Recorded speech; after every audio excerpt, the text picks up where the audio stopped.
इस क्वेश्चन में दिया हुआ है a particle is moving along a circular path with a constant speed of 10 metre per second.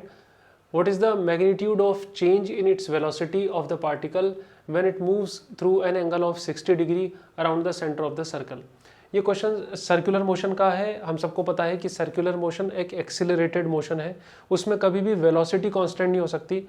हाँ, लेकिन एक ऐसा सर्कुलर मोशन जिसमें स्पीड कांस्टेंट हो उसको यूनिफॉर्म सर्कुलर मोशन बोलते हैं. तो यहाँ पे जो केस है वो यूनिफॉर्म सर्कुलर मोशन का है, जिसमें कोई भी पार्टिकल एक फिक्स डिस्टेंस पे, एक फिक्स रेडियस पे सेम स्पीड से सर्कुलर पाथ में रिवॉल्व हो रहा है, लेकिन उसकी डायरेक्शन तो कंटिन्यूसली चेंज होगी. तो मतलब वेलोसिटी में तो चेंज होगा ही होगा.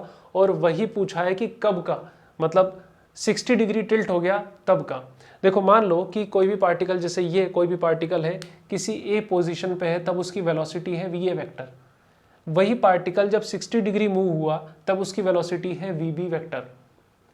आपको वेलोसिटी में चेंज चाहिए, मतलब change in velocity del v vector equals to होगा फाइनल वेलोसिटी जो कि पॉइंट बी पे है, v b vector minus of v a vector जो कि इनिशियल वेलोसिटी है. आपको यहाँ पे चाहिए मैग्नीट्यूड ऑफ वेलोसिटी, मतलब ये del v equals to v b vector minus v a vector का मैग्नीट्यूड. हमें मैग्नीट्यूड निकालने के फॉर्मूले आते हैं. एक ही फॉर्मूला है मैग्नीट्यूड निकालने का.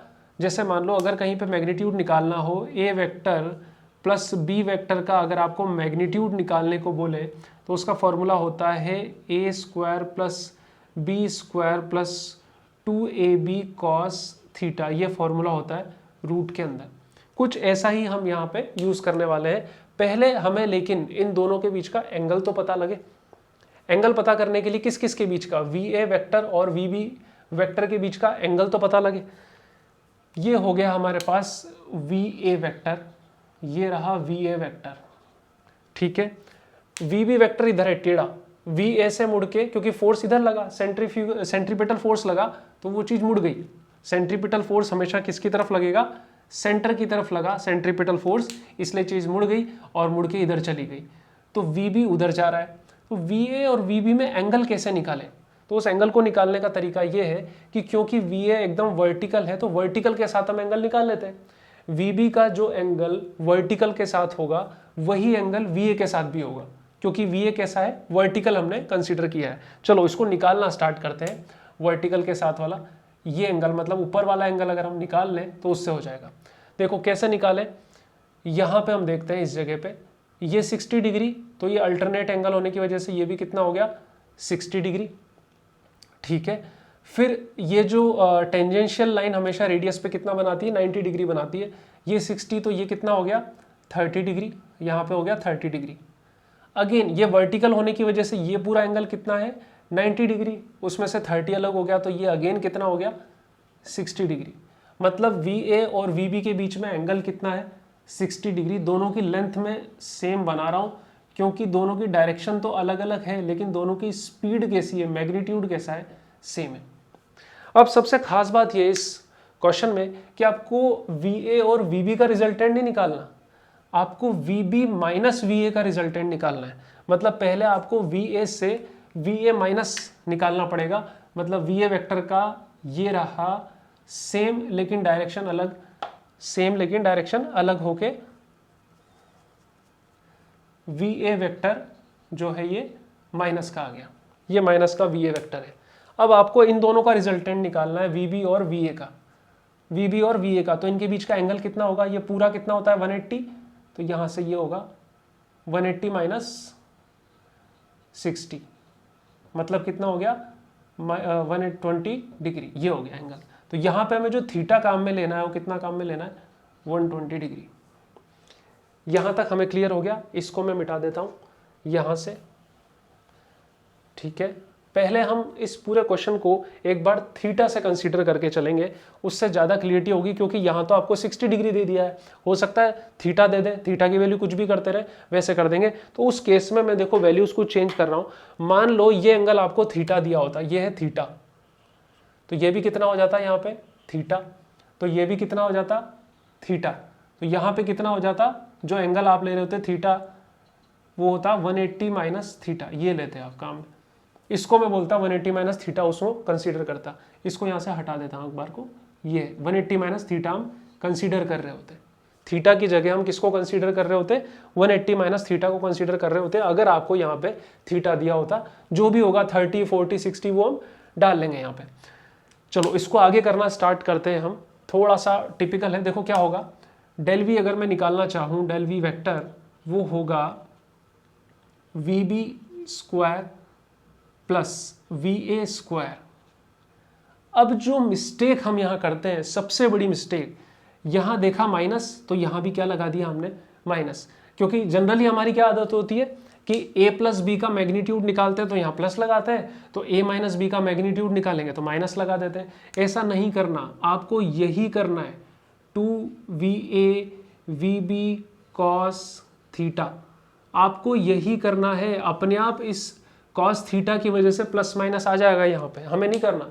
अगर ऑलरेडी आप माइनस लगा दोगे और फिर माइनस आना ही था तो माइनस माइनस क्या हो जाएगा, प्लस हो जाएगा। और ये एग्जामिनर को पता होता है। आप अगर यहाँ पे इस केस के चक्कर में माइनस लगा दोगे ऑलरेडी, तो जो आंसर आएगा वो ये आ जाएगा 10√3 मीटर पर सेकेंड। उसको भी मैं करके बता दूंगा अगर आप चाहेंगे तो, लेकिन अगर आप सही से चलेंगे तो आंसर कुछ अलग आएगा। देखो क्या करते हैं, अब सारी वैल्यूज लिखते हैं। यहाँ पर हो गया v a mod of v a equals to mod of v b equals to है वी, ठीक है। थीटा जो है इस केस में थीटा लेके 180 माइनस थीटा लेके कर रहे हैं, याद आ गया मुझे, ये लेके चल रहे हैं, ठीक है। वैल्यूज डालना चालू करते हैं, तो इसके जगह डाला v square plus 2v square cos 180 minus theta root में, ठीक है। यहाँ पे क्या होगा, कॉमन आ जाएगा, 2v स्क्वायर कॉमन आया। चलो एक बार एक स्टेप और कर लेते हैं, plus 2v square cos 180 minus theta minus of cos theta,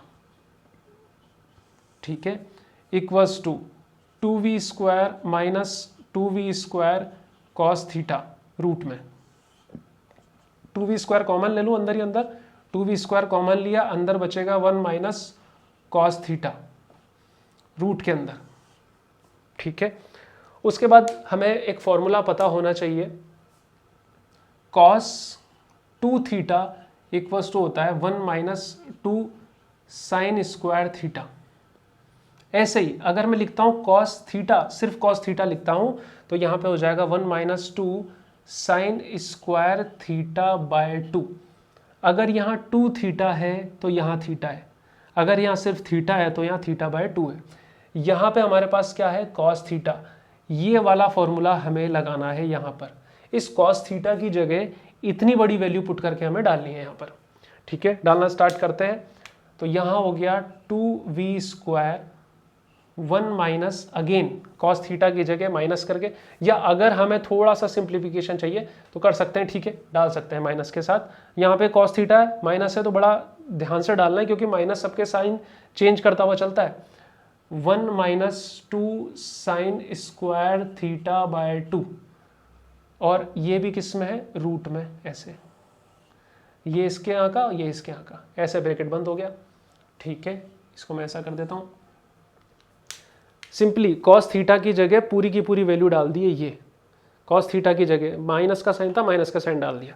अब जब ये ओपन होगा उसको करते हैं, ये हो जाएगा del v mod equals to root में 2v स्क्वायर, अभी इसको यही रहने दे रहा हूँ, ये अंदर का ब्रैकेट सॉल्व कर रहा हूँ। ये हुआ सॉल्व 1, माइनस साइन इसके आगे गया -1, ये माइनस इससे मल्टीप्लाई हुआ, +2 sine square theta by 2।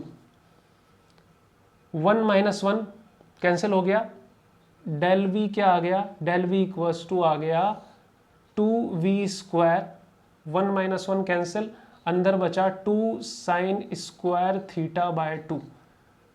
Del v mod मतलब वेलोसिटी में चेंज का मैग्नीट्यूड जो है वो आ रहा है 4v square sine square theta by 2 का मॉड, मतलब 4 का रूट 2, v स्क्वायर का v, sine square theta by 2 का sine theta by 2 del v।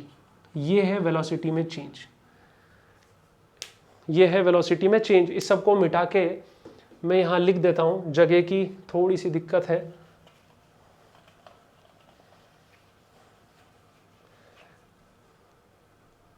मतलब वेलोसिटी में चेंज क्या आया, डेल वी वेलोसिटी में चेंज का magnitude equals to 2v sine theta by 2।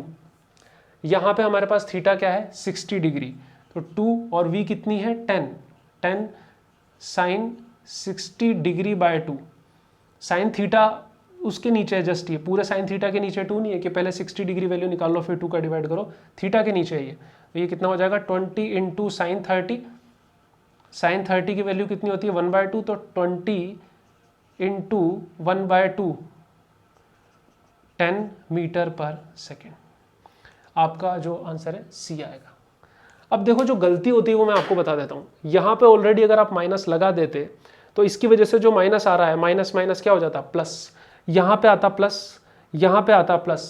1 plus cos theta को हम 1 माइनस 2 साइन स्क्वायर थीटा नहीं करते, हम यहाँ पे कुछ और कर रहे होते, कॉस स्क्वायर थीटा कर रहे होते, और कॉस स्क्वायर थीटा कर रहे होते तो यहाँ पे 2v कॉस थीटा बाई 2 आता। कॉस थीटा बाई 2 आने की वजह से 20 कॉस 30 आता। कॉस 30 की वैल्यू होती है √3/2, तो यहाँ मल्टीप्लाई होकर 10√3 आंसर आ रहा होता बी। एग्जामिनर को पता होता है कि हम जल्दबाजी में यहाँ माइनस लगा ही देंगे, नेचुरल सा है, माइनस दिखा माइनस लगा दिया। ये गलती हमें नहीं करनी। इसका मतलब एक बार वापस से समझ लो कि वेक्टर का सब्ट्रैक्शन एक तरीके से वेक्टर का एडिशन ही है। इसको मैं समझा दूं, यहाँ मैं क्या कर रहा हूँ, v b vector plus of minus of v a vector कर रहा हूँ, मैं एडिशन ही कर रहा हूँ, इसलिए यहाँ पे प्लस ही लगेगा, माइनस नहीं लगेगा।